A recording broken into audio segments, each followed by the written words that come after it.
Welcome back, everyone, and to Pokemon Yellow. This time around, we are setting let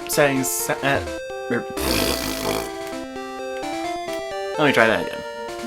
This time around, we're setting sail by surfing south of Fuchsia City. That's what I was trying to say. On Sea Route 19 to the Seafoam Islands. There's probably gonna be a lot of dead air throughout this surfing cruise, so I figured that I have something to talk about for this beginning part, because it's something that I alluded to in the partway through in the last episode that I mentioned that I would do in this episode, so I'm gonna do it right now. Last time I talked about how some moves are determined whether they're physical or special based on their type. The types that are physical are normal, fighting, flying, ground, rock, bug, ghost, and poison. Yeah, ghost is apparently a physical type. I don't know why, but it just is. Whereas water, grass, fire, ice, electric, dragon, and psychic are all special types. For the most part, that kind of makes sense. Although it wasn't until Diamond and Pearl when they actually decided to give context to all the moves and make it so that, depending on how the move is executed, would determine how a move would be, whether it would be physical or special. Swimming, what about you? I'm alright with swimming. Actually, I haven't really done any swimming in a little while, now that I think about it. Especially since we took down our pool from the backyard, because no one was really using it for multiple summers in a row, and crud. At the very least, I have... Where did I put the... Oh, there it is! I didn't see the item that was right at the top of the list. I was too busy paying attention to a note that I had pulled up off to my right from where I'm sitting here. And, oh jeez, this thing is outspeeding me? Well, at the very least, it only did minimal damage there, and yeah, that seems about right. I'm going to be taking care of all the trainers on this route. I'm with the ultimate goal of getting to Seafoam Islands so that I can encounter the next legendary bird. Let's keep on going with the body slams, and starting to realize I'm a bit outsped, so maybe I think I'm gonna give those Carboses next time that I get a chance to future find, because I think it might need them the most. In fact, let's see. Belly flop! I can beat Pokemon at swimming. Good for you. How good is Future Find speed? 84, that's its highest stat, and yet it's still being outsped by stuff. Do I even have the Carbos on me? No, I don't. But I do have Hyper Potions and Super Repels, because after last episode's Annoyance Fest in the sea, or at the power plant, I mean. I only said in the sea because that's all that I'm staring at right now. I tried diving for Pokemon, but it was a no-go. Because almost every 2 steps I took, I was running into another wild Pokemon. That gets a bit annoying. And what's even more annoying is the encounter rates for these water routes. I don't even need to look at the listings or the sidebars for what you can find here in the water, because I know off the top of my head. The only Pokemon that you're going to be finding when surfing are Tentacool. They have a 100% appearance rate when you get into a wild battle against them. So, unless you want to... Why did I use Focus Energy? Oh, man. That was not very good. I Focus Energy when I meant to Quick Attack. I think I might have to swap out soon for future find. Unless I get a lucky level up real soon.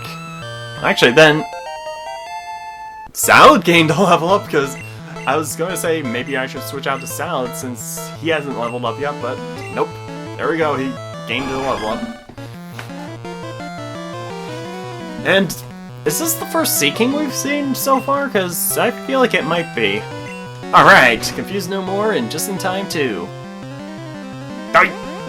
And Tail Whip at 29. Huh. Okay, I'm not going to judge it. Although I think that's a bit of an odd choice of a move to keep at that level. You'd think that it would have learned something else by then.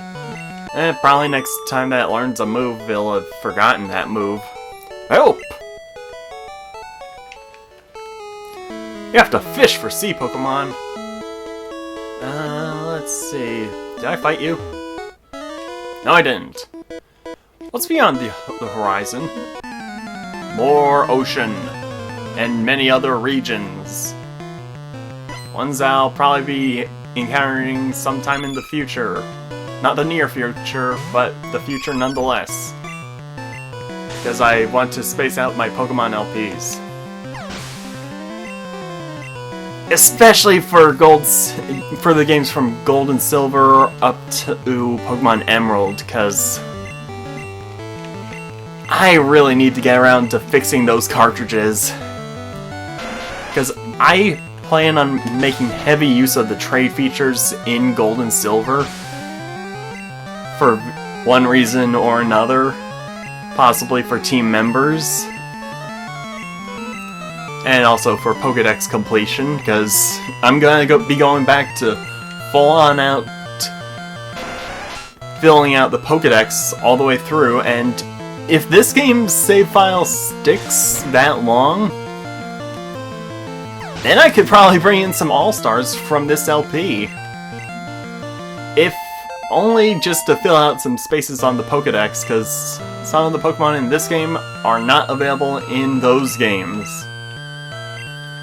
Heck, we're on our way to catching one of them right now. And everyone's level 48, so Thundro, your time to shine. In fact, this place is definitely gotta be a playground for Thundro. Too bad I won't be able to interact with him out here on the sea. Oh, speaking of which... Well, speaking of Thundro and the sea, at the very least... something that I forgot to mention back during the Surfing Pikachu minigame episode. Glob. Hold on. I see a couple of islands!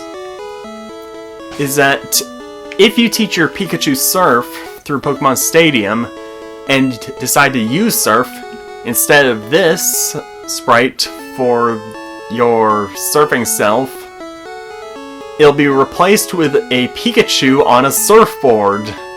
If I can find a clip of that online, I will put it up on the screen right now as I'm searching for the other trainers. And I should switch my lead, now that I think about it, because I have forgotten to do that way too many times. And huh. Is this a swimming circle or something? One of these things is not like the other. One of these things clearly does not belong. One of these is not like the other. Can you figure it out before I finish this song?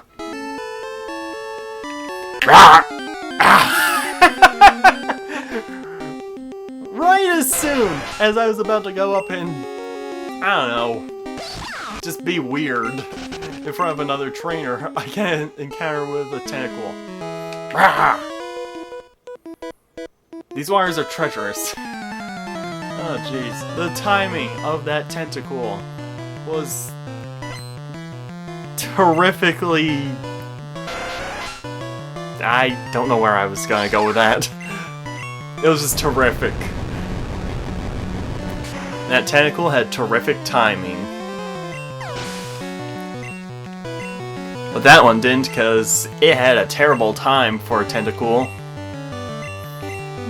Since it got a shocking... I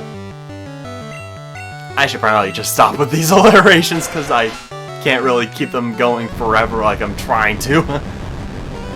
And, oh, I see, he's got multiple tentacles that are all progressively getting stronger in level. But it doesn't make a lick of a difference, because I keep on one-shotting them with Thunderbolt. Oh, never mind. He only had the 2 tentacles.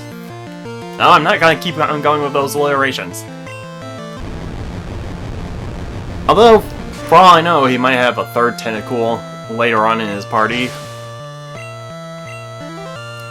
Let's see. What else does this guy have?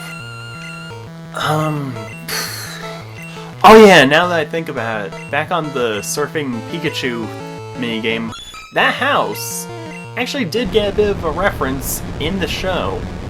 It was for a one-off episode where there was an old surfer man who had his own Pikachu that he found washed up on the shore, or at least lost at sea, and it was washing up on shore while riding a plank of wood as if it were a surfboard. And that is a very tiny looking tentacle. And it's like, no, don't hurt me! By holding onto its head with its tentacles. Jeez, how many of them does that one have in that sprite?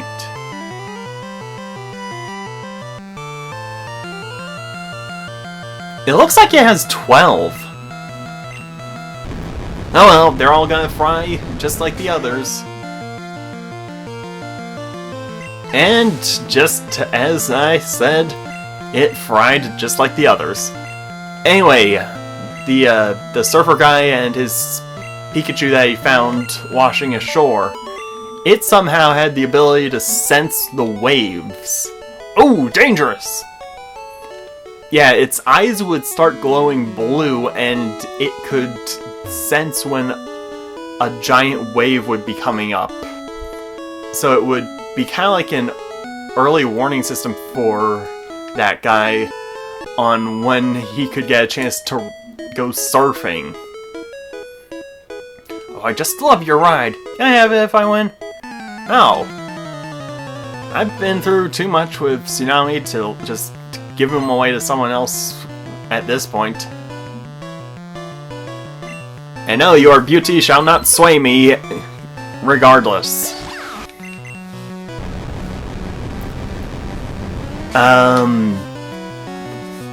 It all pretty much ended up with a contest of some sort where every surfer had to try to put a flag on top of this giant rock pillar in the middle of the ocean by riding the waves. Especially since it was like a giant tidal wave that everyone was riding.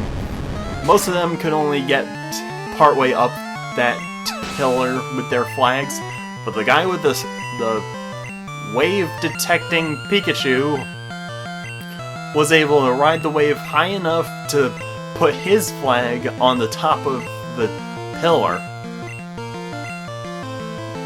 That was definitely an interesting episode, to say the least. I think... I'm not sure if I'm remembering this right. I could be wrong, but I think that episode technically took place on Seafoam Island. At least, I think that's what they said I think that's what the announcer said at the beginning of the episode, saying when he went on his usual intro monologue on, this time around, our heroes are on Seafoam Island training up for the Pokemon League. I think that was actually the point in which this game came out in, shortly after that episode, because I remember it being somewhere around where I currently am, because from this point on, there's not too many references left in the show, in the game from the show, because because I don't think either of the gym leaders that we have left to battle have their teams changed up in any way. It's still a long way to go to Seafoam Islands. I swam here, but I'm tired. Okay.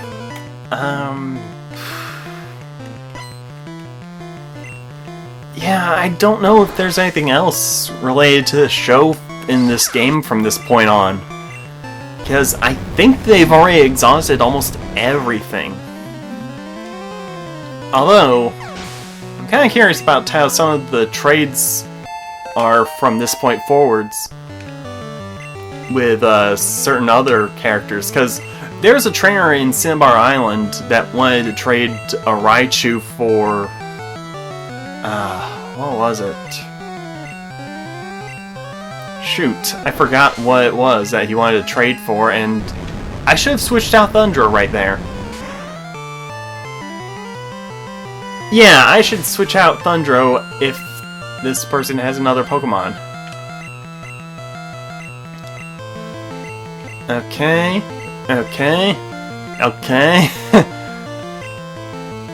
Yeah, she has one more Pokemon. I'm going to send out... anyone would do, really. Yeah, I guess I'll go with Tsunami, or Salad. Since he's the only other one that would be able to greatly benefit from all these water-type trainers. I don't think I'm gonna be getting to Seafoam Island, or at least to the legendary Pokemon this episode. Probably by the end of the episode I might be getting there, but I don't know. And that's it. That's all she wrote. I'm exhausted. 2030, jeez, you are really generous. Lapras is so big it must keep you dry on water. Yes, it is. In fact, in later games, Lapras becomes the surf sprite. Although, actually, that's the case for Gold, Silver, and Crystal, and also in some of the later games becomes a special case for it where it replaces your usual surf sprite with an actual Lapras. Swimming's great, sunburns aren't. Can't argue with that logic. Because people like to go swimming because the water feels nice and cool and refreshing. Whereas sunburns, not so much, because it always leaves you in constant pain. Ugh, just thinking about it kind of makes my skin crawl a little bit.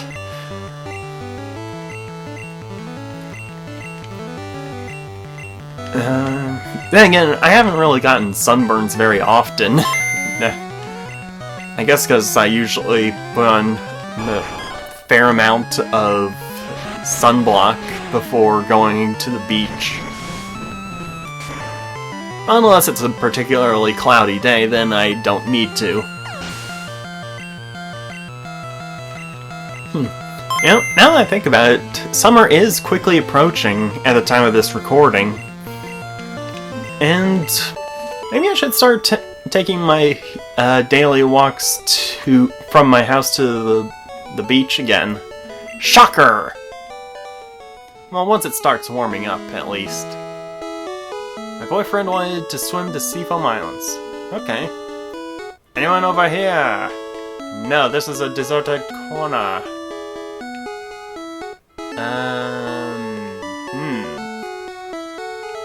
Yeah, I want to be careful not to miss anyone, because if I do, I have to backtrack a lot and... Tentacle. The only difference between the tentacles in this place is what their level is. They could range anywhere from level... I want to say level 10 all the way up to 40. That last one was 15. What is this one? Also 15. Then again, the higher leveled ones are the rarer ones. Whoa, wait, what? Where did you come from? You just appeared out of nowhere. The water is shallow here. Oh, okay. But seriously, where did that guy come from? He wasn't there a moment ago. Then again, this game does have a bad habit of not loading in sprites right away until they've... Even when you've run into the area where they're supposed to be. Then again, it is a good thing that it only does that when they're at the far edges of the screen, so that you don't accidentally wind up walking on top of them and hello, cloister! Huh. Okay, it's not facing directly forwards or sideways this time. Yeah, that was a very weird change for red and blue compared to green, where in red and blue it was facing straight forwards, but the shell was on its side to where it was opening up in the same direction as a shelter would. Yet if you were to use a cloister in red and blue, it would be flipped over onto its side like it is right there. So it would be the mysterious rotating cloister. Because all the front sprites in red and blue were changed from what they were in green. Yet they left the back sprites the exact same, which also applies here to yellow. Splash! Is a useless move, and that was barely anything as far as prize money goes. I wish I could ride my Pokemon. Nope, let me guess, is there gonna be another trainer directly on screen after I run from this battle? Another level 15. Are the level 15s the most common? Yep, there was another one. And they're almost back to back. Why are you riding a Pokemon? Can't you swim? That's actually a good question. Can our trainers even swim? Because it's a recurring theme for trainers to always ride their Pokemon. At least playable characters do that. Which kind of gives off the impression that none of the trainers that you play as ever learned how to swim. Either that, or they just don't have the stamina for some of these longer water routes. But then again, we do walk all over the region, and usually within mere minutes, or a couple hours. And even then there's the cycling road, which is even harder to go up than down. So, I don't know. And it's kind of a bit odd too, considering in the later games it seems like the playable trainers are getting progressively older. Like, Red here is canonically 11, which is a little detail that I got mixed up with in, I think, Pokemon Red version, where I thought that he was 10 because of episode 1 of the anime, where Ash said, "I'm 10! All Pokemon trainers have to be at least 10 years old in order to get their first Pokemon, blah blah blah blah blah." That was something only introduced for the anime. That was never once referenced in the games themselves. Which would explain why later on in the series there are trainers who are literally kindergartners, and they have full teams of Pokemon as well. Some of which are even in the mid to high 50s in terms of levels. Ouch! Torpedoed! Riding a Pokemon sure looks fun. Yeah, now you say that after getting beaten by a guy who's riding a Pokemon.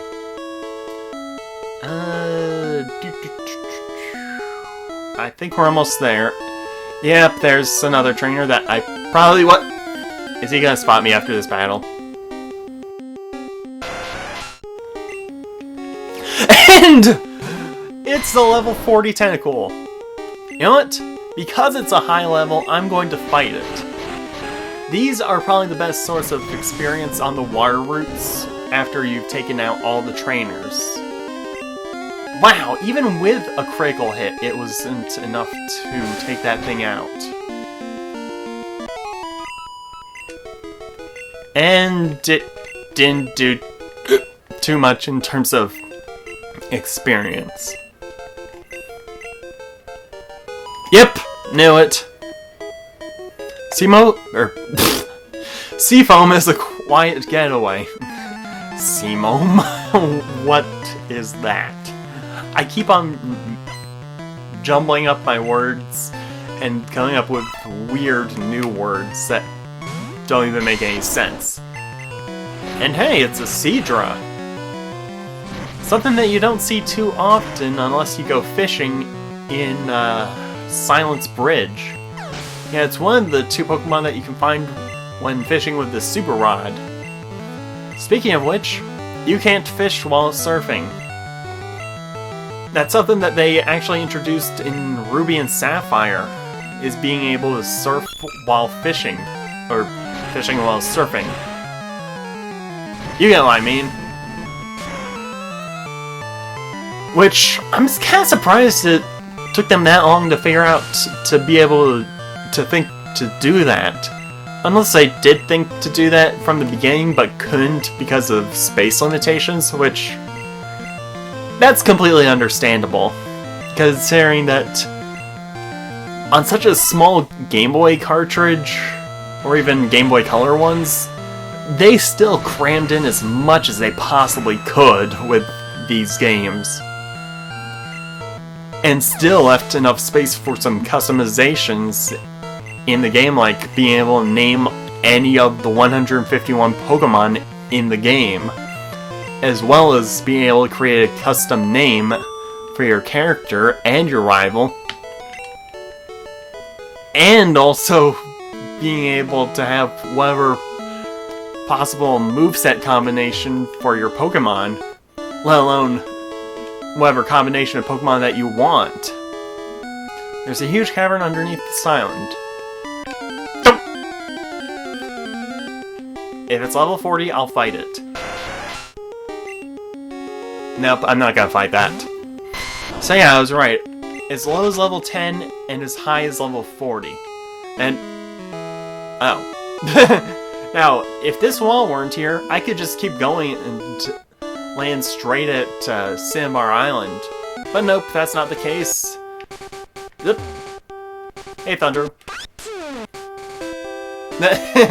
You still got the double hearts going on. And we are at Seafoam Islands. The next cave, the second to last cave actually, there are only 4 caves in the entire game, now that I think about it. Which we'll be going into next time. See you then. I'm going to heal off screen and come right back. See you then.